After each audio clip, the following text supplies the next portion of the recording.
Les poignets sont souvent en première ligne, mais la maladie peut aussi d'emblée toucher tous les membres.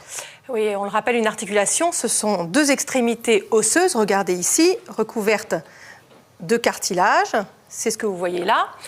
Et donc ça, en général, vous le connaissez. Mais ce que vous connaissez moins bien, c'est qu'il y a également une membrane spécifique qui est là, qu'on appelle la membrane synoviale. Son but, c'est de faciliter les mouvements de l'articulation. Comment? En sécrétant en permanence un véritable lubrifiant des os, qui est le liquide synovial. Eh bien, en cas de polyarthrite, donc regardez bien ce schéma, en cas de polyarthrite, qu'est-ce qui se passe? Regardez à quel point cette membrane va s'épaissir et en plus va permettre la sécrétion à l'intérieur de l'articulation de substances. Et c'est ça qui va détruire peu à peu l'articulation. Alors on comprend facilement l'importance d'enrayer ce processus destructeur le plus tôt possible grâce à un diagnostic précoce, une voie sur laquelle les médecins ne cessent de progresser. Plus d'explications à l'hôpital de la Pitié-Salpêtrière avec Géraldine Zamanski et Fabrice Rimbaud.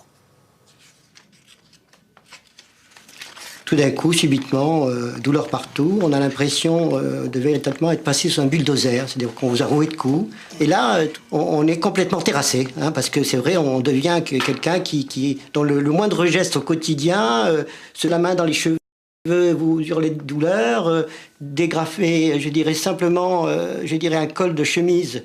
Hein, c'est aussi quelque chose, on a l'impression qu'on est en train de vous planter des coups de couteau dans le dos, dans les épaules, parce que vous avez mal partout. C'est assez quand même impressionnant. Ce démarrage brutal de la polyarthrite rhumatoïde fait partie des mystères que les médecins ne s'expliquent toujours pas. On n'a pas d'idée claire sur ce qui provoque la polyarthrite rhumatoïde et ce qui provoque cette maladie de la membrane synoviale. On a l'impression que dans la polyarthrite rhumatoïde, il y a un événement déclenchant, pourquoi pas une infection. L'infection, donc le système immunitaire donc, va s'activer de façon très intense au niveau des articulations.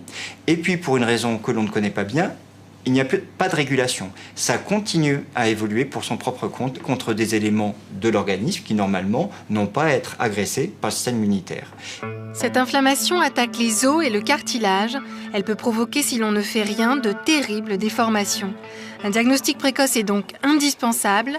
L'échographie Doppler permet d'examiner la membrane synoviale qui entoure l'articulation malade. Ici, cette ligne blanche correspond à l'os. Normalement, on ne devrait pas voir ces zones très noires qui représentent du liquide au sein de l'articulation. Ce liquide est créé en trop grande quantité par la membrane synoviale malade. Et d'autre part, on peut voir des petits points rouges qui signent l'existence d'une vascularisation anormale liée à l'inflammation. Cette transformation de l'articulation révélée par l'échographie est déjà caractéristique de la polyarthrite rhumatoïde. Un diagnostic qui pourrait être précisé par l'IRM. Une version miniature est justement en cours d'évaluation. Pour des patients comme Patrick, au tout début de la maladie, cet examen révèle des atteintes très fines de l'os.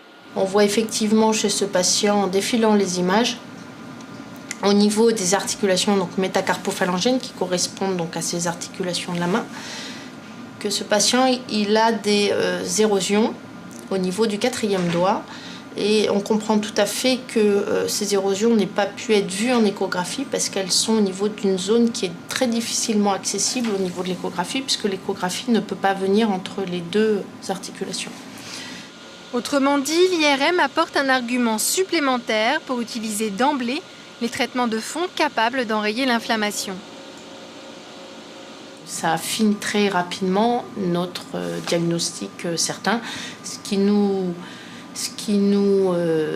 rassure quand même puisqu'on utilise des traitements qui sont relativement puissants, qui sont ce qu'on appelle immunosuppresseurs, donc qui diminuent les défenses immunitaires, qui ont un certain nombre de risques. Donc tant que le bénéfice est supérieur au risque, tout va bien, mais si on n'est pas sûr du diagnostic, on le donne à tort chez quelqu'un et qui fait un effet secondaire important, là on a un problème. L'IRM pourrait donc à l'avenir prendre une place croissante dans le diagnostic et le traitement précoce de la polyarthrite rhumatoïde. Voilà, vous avez vu cette petite IRM, il n'y en a que 2 en France. L'utilité est en cours d'évaluation, aussi bien pour le diagnostic de la maladie que pour le suivi des patients. Sachez juste que son prix est 6 fois inférieur aux IRM que vous connaissez, où le corps entier peut être examiné. L'objectif des médecins aujourd'hui, c'est de pouvoir engager le plus tôt possible la meilleure stratégie. Alors on l'a vu dans le reportage, il y a des traitements de fond, c'est-à-dire capables de s'attaquer à l'origine du problème, l'emballement du système immunitaire qui provoque cette inflammation. Le plus ancien, le premier utilisé est le méthotrexate. Et depuis quelques années, de nouveaux médicaments, les biothérapies, peuvent lui être associés. Alors comme ces traitements mettent du temps à agir, ils sont presque toujours associés à des traitements anti-inflammatoires plus connus, comme la cortisone, pour soulager les patients. Et quand la maladie n'a pas pu être stoppée dans sa progression, la chirurgie permet aussi de corriger une déformation ou de reconstruire une partie de l'articulation lésée. Et puis autre possibilité, si l'articulation est totalement détruite, on peut mettre une prothèse, ce qui améliore souvent la qualité de vie des malades.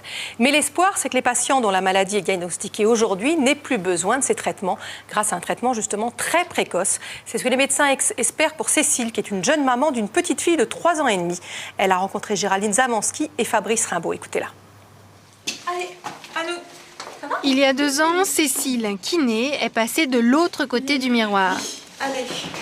Un matin, j'ai plus pu marcher tellement j'avais mal à un pied.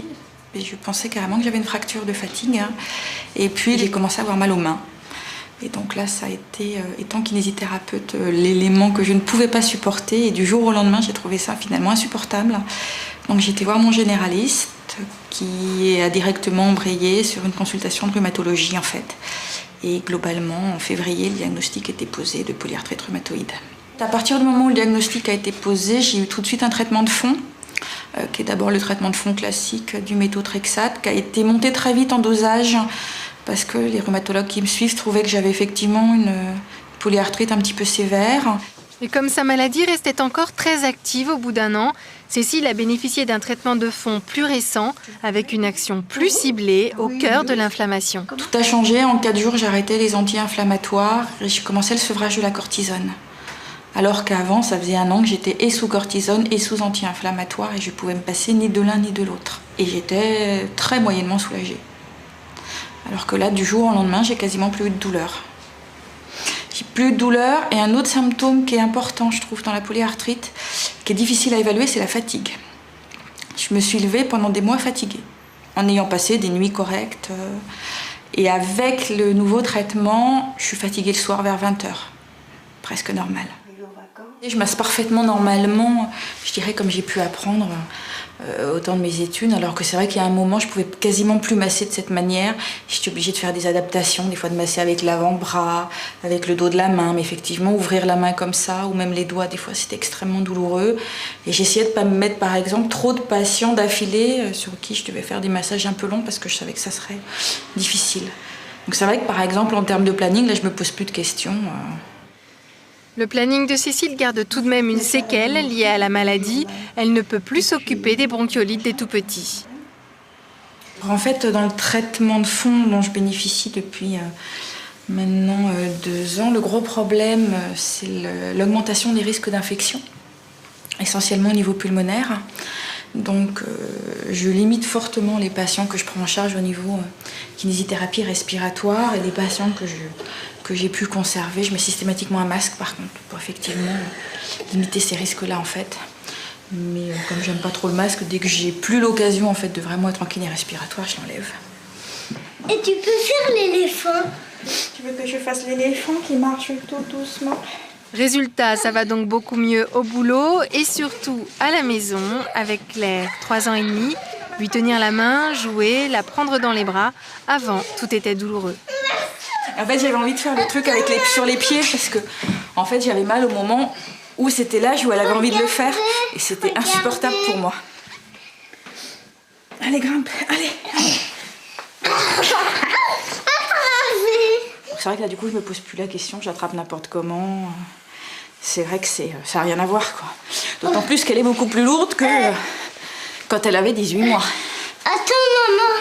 Qu'est-ce que tu veux faire? Je me mettrai comme ça. Oui, mais qu'est-ce qu'on fait maintenant? Alors, si vous voulez en savoir plus sur cette maladie, un livre extrêmement complet, la polyarthrite rhumatoïde. C'est chez Jacob Duvernay dans la collection Parlons-en vraiment, écrit par Xavier Legrand du Laurence, avec des témoignages de patients que vous retrouvez d'ailleurs sur un DVD, puis des explications de médecins. Et puis vous pouvez contacter l'Association française des polyarthritiques, l'AFP, comme l'agence, 53 rue Compense, dans le 19e à Paris, avec une adresse internet www.polyarthrite.org, un numéro de téléphone le 01 40 03